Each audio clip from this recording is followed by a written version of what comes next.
Hello, everybody. How are you? And welcome to Spiritually Raw. And as always, thank you so much for your energy exchange with us today. And we hope you woke to the most miracle morning. And also, the 5D economy is coming your way. And that is by becoming abundant, by helping other people becoming abundant. So it's a pretty cool gig out there. You know, we really can do a lot for each other to help each other mind, body, spirit, and prosperity. Today's special guest, Maureen Germain, practical mystic. This is going to be cool. I can't wait to learn about this. And I think a lot of us will get to learn, we'll get to meet Maureen here together for the first time. So look forward to that. Thank you, everybody, as always, for staying connected with us. All of our links will be in the description below. Maureen, where you can find out more about her works and how she can help you on your journey in your life, will also be in the description below. And she's also gracious enough to offer a free meditation for all of you watching today. So that's cool about that, yeah? Hold that thought for 1 second. For those of you that are watching for the first time, I'm going to give a nice little intro.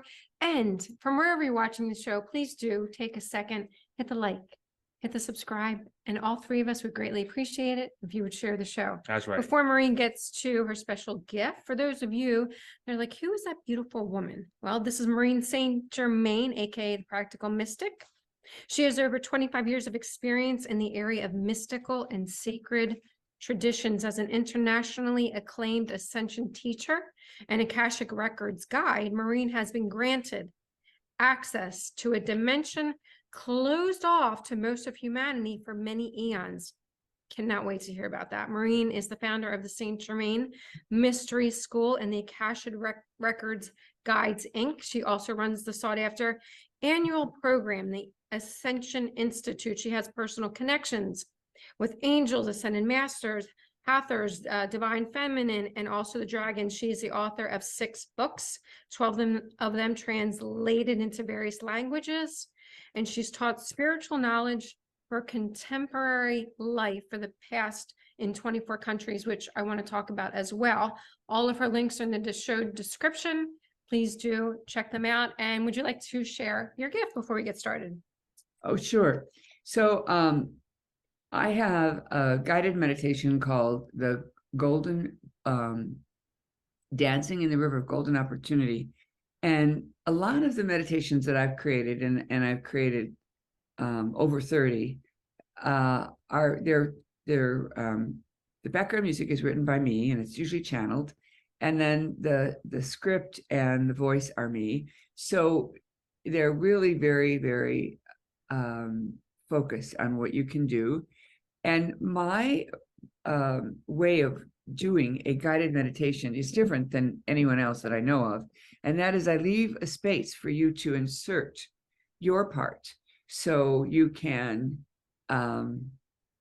listen and then bring in your need or your special request, and then keep going on the meditation. So it keeps you guided, keeps you directed, but at the same time, you're picking up, the things that you need. So and what I may do is just change it out to the golden thread, which includes 4 meditations, which are really wonderful. And all of these were made for me or for people or my clients initially. And then I was told by guidance, you need to make this available for everybody. And the Dancing in the River of Gold Opportunity meditation was so unique because I was in a really tough spot. This goes back many years, and I didn't have enough money to make my obligations. I had creditors, hounding me, the whole 9 yards. And in the Akashic Records, I was told to keep dancing in the river of golden opportunity. And then when I sat down and worked with that concept, a whole guided meditation came through. So then I started doing it with great results. And then I got a call from a friend of mine who owned a flower essence company. And she said, I'm in terrible straits. One spa owes me 10K, another spa owes me 3K, and another spa owes me 12K, and I don't know what to do. I'm not going to be able to make my house payment. I've been bugging them, blah, blah, blah. So I said, well, I've been doing this little meditation for myself. Would you like me to do it with you? Oh, yeah, let's do that. She calls me back a couple of hours later and said, you're not going to believe this, but one of the places called me and I can go pick up a check. And I was able to cover the basic bills that I need to cover. Wow. Awesome. 2 weeks later, same drill, same phone call, and we do the same thing. And next day she calls me, same results. I can't believe it, but this is like magic.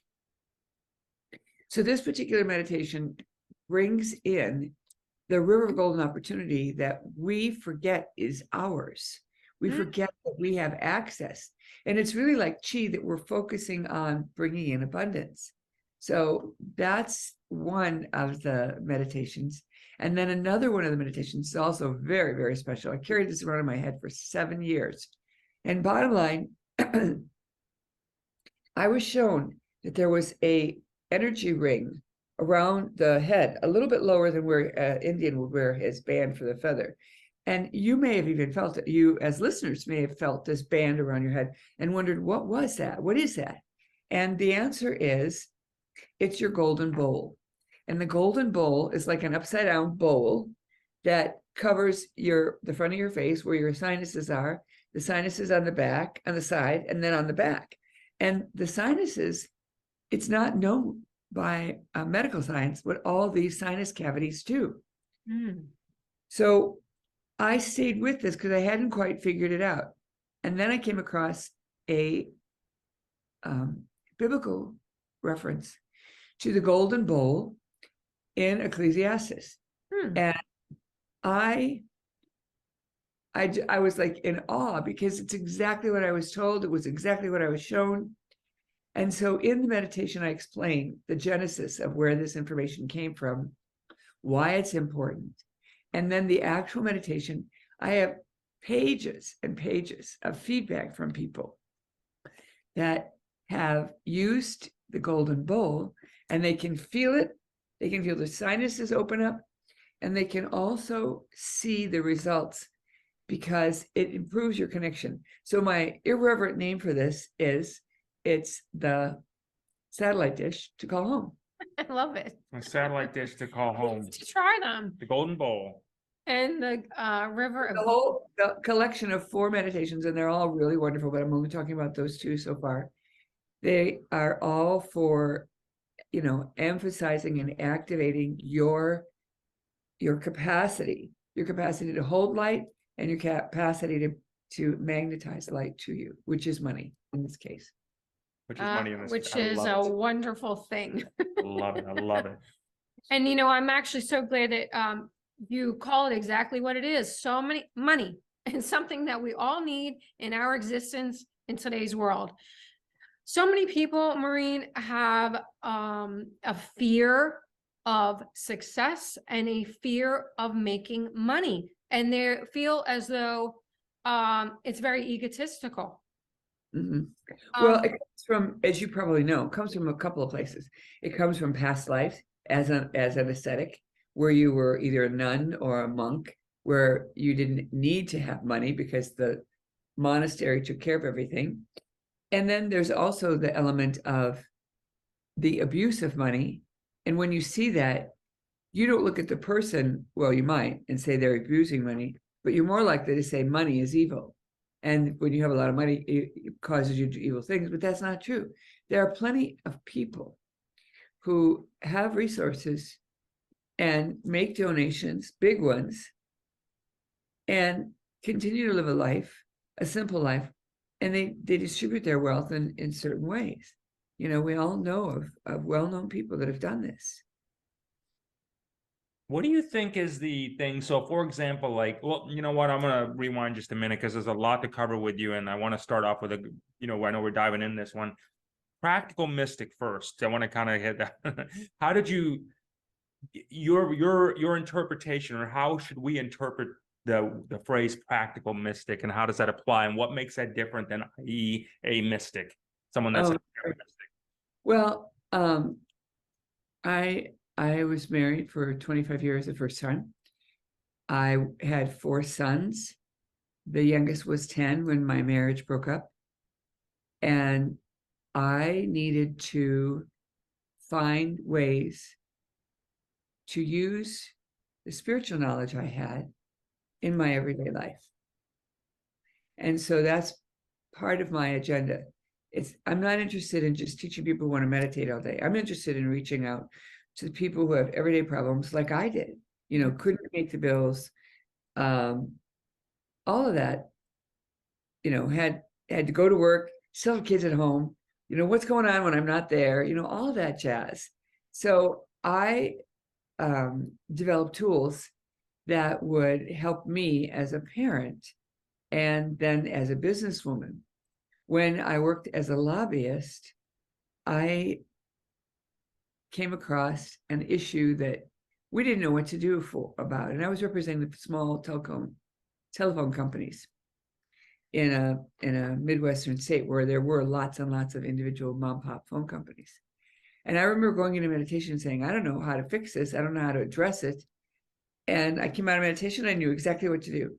And I remember being called into my boss's office, who was an attorney.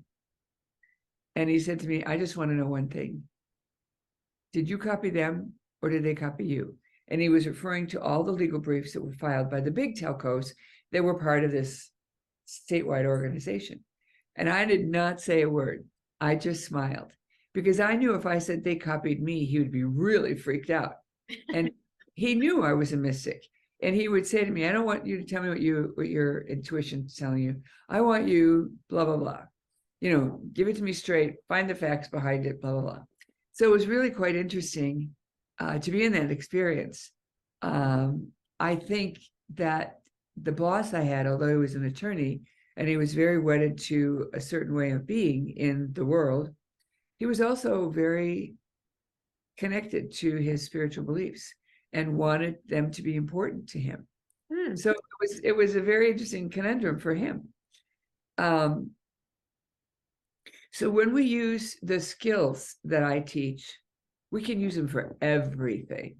You can use it on how to make a decision, on where to go, what path to take. You're looking at your GPS, there's 2 ways to go. You ask, which one should I take? All of these decisions can be made at a higher self level. And the thing I try to explain to people is your higher self is you. It's not better than you. It's just got different access than you have. It's connected to source and it's connected to what you care about. So it's kind of like this. When you're the CEO of a company and you're going to meet with a banker and a big bill is due next week, and you call your CFO and say, look, I want to bring a check to lunch. Can we do this? The CFO says, yeah, no problem. I was planning on that because I knew it was due next week. We're covered. We're fine. I'll send a check over for you to sign. Okay. Did the CFO give you permission? No. You're the boss. CFO gave you information. And that's like your higher self. Your higher self has information that you need and that you want. So what the higher self protocol, this tool that I have that I teach so many people, is a way to know with certainty the highest and best choice, even when it's counterintuitive.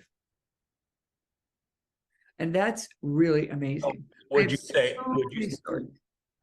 then, like the higher selves, like we have the CFO higher self, we have the physician higher self, the accountant higher self, well, that's a marvelous idea, but no.